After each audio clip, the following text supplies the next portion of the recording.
Bismillahirrahmanirrahim. Para warga Surabaya ya dan sekitarnya yang hari ini sedang aksi dan khususnya secara umumnya semua kaum muslimin yang ada di berbagai tempat. Ini kalau berbicara Permendikbud ini saya hendak mengulas dari beberapa sisi ya, dari sudut pandang analisis masalah apakah ini nanti bisa menyelesaikan problem perempuan ya. Kemudian nanti apakah ini bisa membawa generasi menjadi lebih baik ya. Kemudian apakah ini solutif implementatif sebagaimana yang disambut oleh para aktivis perempuan. Jadi banyak di antara mereka dengan munculnya Permendikbud ini kan mengatakan dalam tanda kutip alhamdulillah gitu ya. Kata mereka begitu ya, alhamdulillah karena pandangan mereka bahwa kalau pakai aturan agama itu enggak down to earth. Sehingga kalau Permendikbud ini mereka sambut dengan sukacita karena dipandang ini implementatif. Nah, ini ada beberapa kritik ya terhadap sudut pandang aktivis perempuan ini. Yang pertama, kalau kita telusuri berbagai regulasi untuk mengatasi kekerasan seksual yang dialami perempuan, itu bukan hanya baru dimulai oleh Indonesia, tapi di banyak negara bahkan regulasinya itu lebih dari satu. Namun yang kemudian kita lihat dengan semakin banyaknya regulasi, angka kekerasan seksual juga semakin tinggi, juga semakin meningkat. Jadi kalau dalam Permendikbud ini kan dikatakan pencegahan dan penanggulangan. Kalau melihat fenomena yang ada di banyak negara hari ini, yang regulasinya bahkan lebih dari satu untuk mengatasi kekerasan seksual perempuan, tapi justru tidak berhasil ditanggulangi, bahkan angkanya semakin meningkat. Bisa kita duga kuat hal yang sama pasti juga akan menimpa negeri ini. Jadi dengan adanya Permendikbud ini sudah bisa kita prediksi sejak sekarang bahwa pasti angka kekerasan seksualnya nggak akan turun. Tapi tetap akan terus terjadi dan mungkin malah bisa jadi malah makin tinggi. Nah kenapa? Karena ini kan undang-undang ala sekuler ya, ala sekuler yang sifatnya itu selalu reaktif gitu. Jadi kalau ada masalah itu muncul reaksi. Kalau ada masalah kekerasan perempuan, kemudian muncul reaksinya adalah buat regulasi melarang kekerasan terhadap perempuan. Nah, tapi problem utamanya itu tidak disentuh gitu. Problem utama yang menjadi penyebab kenapa sih sebetulnya dunia hari ini ya, bukan hanya di Indonesia tapi di hampir di semua negara, itu problem kekerasan perempuan itu nggak bisa diselesaikan. Nah, ini kalau kita analisis dari sudut pandang Islam sebagai satu konsep yang sempurna, yang berhasil memberikan perlindungan terhadap perempuan, maka kita akan ketemu jawabannya. Ada dua sudut pandang, ada dua analisis. Yang pertama, nilai-nilai yang hari ini beredar di tengah-tengah masyarakat, nilai-nilai sekuler, itu yang menjadi penyebab bagaimana cara pandang masyarakat terhadap perempuan. Yang ujung-ujungnya nilai-nilai sekuler itu memang tidak akan pernah memuliakan perempuan. Mereka itu melihat perempuan sebagai bagian dari aset yang bisa dieksploitasi, bisa dimanfaatkan. Hillary Clinton yang juga perempuan bahkan mengatakan kalau perempuan nganggur itu berarti negara rugi gitu. Nah, sudut pandang semacam ini yang akhirnya mempengaruhi kan cara pandang masyarakat secara keseluruhan, bagaimana dia melihat sosok perempuan ini. Yang ujung-ujungnya tadi ya endingnya wajar kalau kemudian tadi ada banyak kasus pelecehan dan lain-lain karena sistemnya itu membentuk tata nilai yang begitu. Nah, ini nggak diolah kan di dalam regulasi Permendikbud itu kan. Tidak ada pembahasan ke situ sama sekali bagaimana sebetulnya ini nilai tata nilai di masyarakat, padahal ini kan Permendikbud di perguruan tinggi ya, yang harusnya perguruan tinggi itu kan kental dengan analisis, bagaimana melihat peta masalahnya gitu, bagaimana mungkin perguruan tinggi ikut-ikutan sebagaimana negara sekuler tadi yang bersifat reaktif gitu, pada saat menyelesaikan masalah. Nah yang kedua yang menjadi penyebab kenapa terus-menerus terjadi kekerasan seksual terhadap perempuan di semua negara di dunia hari ini. Yang kedua karena regulasi dalam semua subsistem kan di negara itu kan ada sistem sosial, ada sistem pendidikan gitu ya, ada sistem hukum. Nah, semua subsistem ini regulasinya itu endingnya memang kalau bisa dikatakan tidak memuliakan perempuan. Jadi kalau bicara sistem ekonomi, strategi negara pasca pandemi adalah mendorong perempuan bekerja dengan alasan bahwa itu nanti akan mempercepat pertumbuhan ekonomi. Nah, pandangan-pandangan semacam ini, regulasi-regulasi semacam ini yang entah disadari atau tidak ya, tapi secara sistemik pada akhirnya membuat perempuan memang tidak pernah dimuliakan dalam sistem sekuler. Itu kalau kita bicara dari sudut pandang Islam. Berbeda sekali kalau kita bandingkan dengan peradaban Islam. Di masa dulu pada saat Islam itu memimpin dunia, nilai yang beredar di tengah-tengah masyarakat, nilai yang diajarkan mulai dari keluarga, di sekolah, di masyarakat, di media, dimanapun, ya termasuk dalam dunia bisnis, itu tidak pernah melihat perempuan sebagai bagian dari strategi marketing. Tidak begitu cara pandang Islam. Begitu juga dengan regulasinya, perundang-undangannya, peraturannya, undang-undang dasarnya, itu memposisikan perempuan itu memang pada posisi dimuliakan. Jadi tidak perlu ada undang-undang reaktif sebagaimana sistem sekuler ya. Karena tadi kalau bicara secara keseluruhannya, nilai-nilai yang dimiliki, dikembangkan, diajarkan, kemudian dipadukan dengan regulasi hukumnya, memang memposisikan perempuan itu dimuliakan, dinafkahi, diurusi, dilindungi, bahkan laki-laki itu dia bisa mengorbankan nyawanya untuk membela kehormatan perempuan. Nah, itu hal yang kita temui dalam peradaban Islam. Nah, ini kan sama sekali nggak diulas ya dalam semua regulasi yang isinya itu mencegah dan menanggulangi kekerasan seksual. Makanya bisa kita prediksi sejak awal, ya pasti ujung-ujungnya sama. Kalaupun sudah disahkan kemarin, pasti angka kekerasan seksualnya tetap tinggi. Kemudian bisa jadi malah semakin naik karena tidak menyelesaikan problem utamanya. Jadi problem utamanya itu kan ada di regulasi dunia, tata dunia hari ini, sistem bernegara, sistem bermasyarakat yang sekuler kapitalistik, yang memang tidak pernah memposisikan perempuan itu pada posisi yang dimuliakan.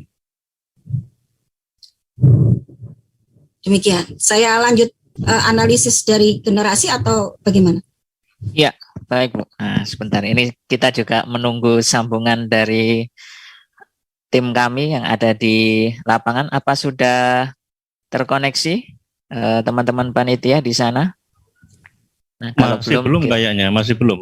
Masih belum. Baik Bu. Nah, ini menarik sekali ya penjelasan dari Ibu Nida ini ya, dari sudut pandang yang khas tentunya. Nah, kita juga bisa menyimpulkan bahwa ada aroma liberalisasi di situ ya, dan juga ada sudut pandang yang salah. Nah, itu dari akhirnya apa, cara berpikir yang salah ini memunculkan ya peraturan yang salah. Nah, kalau dari sudut pandang penyelamatan generasi, Ibu Nida, seperti apa? Karena memang kalau kita pahami juga ya, tidak hanya dunia kampus ya ini nanti, tapi juga akan merembet ke sekolah-sekolah, kan juga sekolah juga ada yang namanya juga pelecehan seksual dan sebagainya. Nah, ini kita juga nanti melihat reaksi dari masyarakatnya, yang nampaknya masyarakat juga belum begitu banyak ya yang reaksi ya, khususnya kalangan yang ada di dunia pendidikan ya.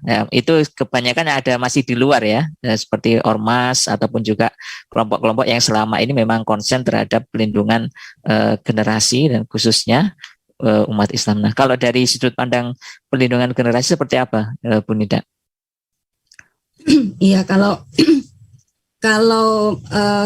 kita lihat data yang diangkat oleh aktivis perempuan, itu saya rasa harus kita waspadai karena dia berbicara domain atau area kekerasan seksual perempuan itu ada dua ternyata. Kalau kita ikuti data-data yang mereka angkat ya.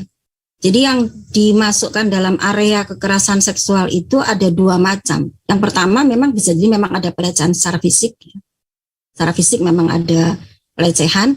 Nah, yang kedua itu dia juga mengangkat kasus, para aktivis perempuan ini juga mengangkat kasus di mana ada salah satu perguruan tinggi yang dosennya itu menegur mahasiswinya.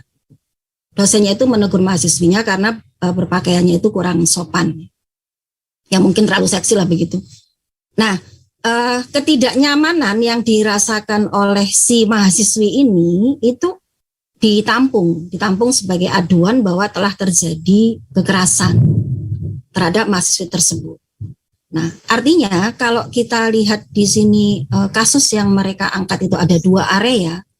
Jadi ke depannya bisa kita bayangkan seperti apa nanti hasil dari perilaku generasi anak-anak kita ya. Ke depan kalau sebetulnya bisa jadi ada nasihat-nasihat yang diberikan oleh gurunya ya, oleh dosennya, tapi karena ada ruang secara legal oleh negara sekuler ini ya, yang menampung bahwa itu terjadi kekerasan itu bisa dipidanakan dalam regulasi itu. Nah, jadi kan kalau kita lihat di sini, apakah berarti nanti kan kita uji lagi kan ya? Apakah berarti ketika domainnya ada 2 itu, maka kekerasan seksualnya bisa dihentikan? Maka saya jawab sejak awal pasti tidak. Kenapa? Karena ada 2 kontradiksi di situ. Kontradiksi yang pertama adalah di satu sisi itu katanya ingin melindungi perempuan, termasuk aktivis perempuannya kan juga menyuarakan meminta perlindungan ya. Di satu sisi meminta perlindungan terhadap perempuan. Namun di sisi lain, nah di sisi yang kedua ini ya, both side covernya ya, sisi yang lainnya itu perempuan ini minta diberikan ruang yang sebebasnya menurut dia, term atau definisi kapan dia dikatakan mengalami kekerasan atau tidak, nilainya itu benar dan salahnya itu minta diberi ruang. Minta diberi ruang seluas-luasnya sehingga tadi muncullah pasal yang kontroversial itu. Dan itu kan dijawab juga oleh aktivis perempuan. Nah, justru kenapa dikatakan kontroversial waktu itu jadi penentu. Kalau dia tidak setuju ya berarti disitulah terjadi kasus. Kalau dia setuju berarti nggak terjadi kasus. Nah ini yang dimaksud dengan ruang tadi. Jadi minta diberi ruang untuk menentukan benar dan salahnya ini satu peristiwa ini kembali ke si korban. Nah, kalau model regulasinya negara semacam begini, ini pasti akan penuh dengan perdebatan, akan penuh dengan pertikaian gitu. Jadi malah nggak akan bisa selesai dengan clear sebetulnya ini masalahnya ini di mana. Karena tadi standar termnya itu kembali ke masing-masing personal menjadi penentu benar dan salah. Dan kontradiksi ini sebetulnya menggambarkan potret yang sangat buram ya, potret yang sangat buram tentang berarti negara ala sekuler ini memang kebingungan untuk bagaimana sih sebetulnya regulasi untuk melindungi para perempuan ini, bagaimana sih sebetulnya regulasi yang hakiki yang akan memuliakan perempuan ini. Dengan kontradiksi tadi itu bisa kita lihat kebingungan dan kecerobohan ala negara-negara sekuler. Ya, Indonesia itu kan meskipun penduduknya mayoritas muslim, diakui atau tidak sistem bernegaranya sekuler. Salah satu potret nyatanya yang munculnya regulasi Permendikbud ini kan, yang dikatakan bahwa aturan agama itu nggak down to earth gitu, nggak membumi, gitu. Bagus tapi nggak membumi. Nah itu juga bisa kita jawab ya. Kalau dikatakan aturan agama itu nggak down to earth, masalahnya sekarang itu kan aturan agamanya memang belum diterapkan. Bagaimana mungkin dikatakan tidak membumi, wong memang regulasi agamanya nggak dipakai. Jadi kan kalau mau masalahnya selesai kan ya harus fair kan. Berarti aturan siapa yang lebih kompatibel, yang bisa lebih solutif. Nah itu dari kalau kita membaca dampaknya terhadap generasi ya ke depannya. Kemudian satu lagi, kalau dikatakan bahwa ini muatannya ingin melindungi perempuan, dikatakan begitu, ingin melindungi perempuan. Nah, itu terlihat paradoks dengan ancaman Mendikbudristek bagi perguruan tinggi yang tidak mau menerima implementasi Permendikbud ini. Ancamannya apa? Ancamannya itu antara lain adalah bisa dikurangi bantuan finansialnya terhadap kampus itu. Yang kedua, diturunkannya akreditasinya. Akreditasi kampus itu turun. Nah, padahal kalau bicara kampus itu kan ada perempuan, ada mahasiswi ya yang sedang belajar di situ. Nah, mereka itu kan juga perempuan gitu. Kalau sanksi itu diterapkan, berarti kan dampak sanksinya Pak Mendikbud ini menimpa perempuan kan, yang jadi mahasiswi di situ. Jadi kan paradoks gitu. Beneran nggak mau melindungi perempuan? Tadi katanya mau melindungi perempuan, tapi ancaman sanksi bagi kampus yang tidak menerima atau masih kontroversi tentang hal itu, nanti bisa diturunkan akreditasinya lah. Kalau turun akreditasinya kan dampaknya ke si mahasiswi itu kan, otomatis kan. Begitu juga dengan ketika diturunkan bantuan keuangannya kan dampaknya ke kampus. Nah, kampusnya mahasiswinya. Jadi ini sebetulnya mau melindungi perempuan atau melindungi siapa? Nah, itu kan pertanyaannya. Nah, jadi ada banyak hal yang menjadi pertanyaan besar gitu. Nah, kalau ingin solusi tuntas, jawaban satu-satunya tadi sejak awal saya sampaikan itu ada di Islam. Dalam regulasi Islam itu, kalau dikatakan tadi tidak down to earth, saya bisa angkat salah satu riset yang meskipun bukan dilakukan oleh Muslim, tapi cukup fair dalam menganalisis datanya. Riset yang dilakukan oleh salah satu sejarawan dari Hubert University. Dia adalah pakar sejarah yang menulis beberapa buku, diantaranya Women in Islam. Nah, di dalam buku itu dia bandingkan antara berapa proporsi dosen perempuan di Khilafah Utsmaniyah. Di era Khilafah Utsmaniyah, kemudian dia bandingkan dengan berapa proporsi dosen di semua kampus barat hari ini. Ternyata dari hasil risetnya, jumlah proporsi dosen di Khilafah Utsmaniyah itu jauh lebih tinggi dibandingkan dengan proporsi dosen di semua kampus barat hari ini. Artinya, Islam itu ketika memberikan ruang publik kepada perempuan, ya banyak sekali perempuan itu ketika dia berada di area pendidikan. Mengapa? Ya wajar, karena itu kan salah satu area yang wanita memang diperintahkan menuntut ilmu sebagaimana laki-laki. Wanita tidak banyak berada di area pekerjaan, justru dia lebih banyak berada di area-area publik semacam pendidikan itu, tapi tidak pernah terjadi kasus-kasus kekerasan, apalagi tadi pelecehan dan segala macam terhadap perempuan, karena keberhasilan dari dua sisi tadi kan, nilai yang diajarkan oleh Islam dan regulasi yang diterapkan oleh syariat Islam secara kafah itu berhasil memuliakan perempuan, berhasil memberikan perlindungan kepada perempuan, tidak mendegradasi penjagaan terhadap kehormatan perempuan sebagaimana sistem dalam era negara sekuler hari ini.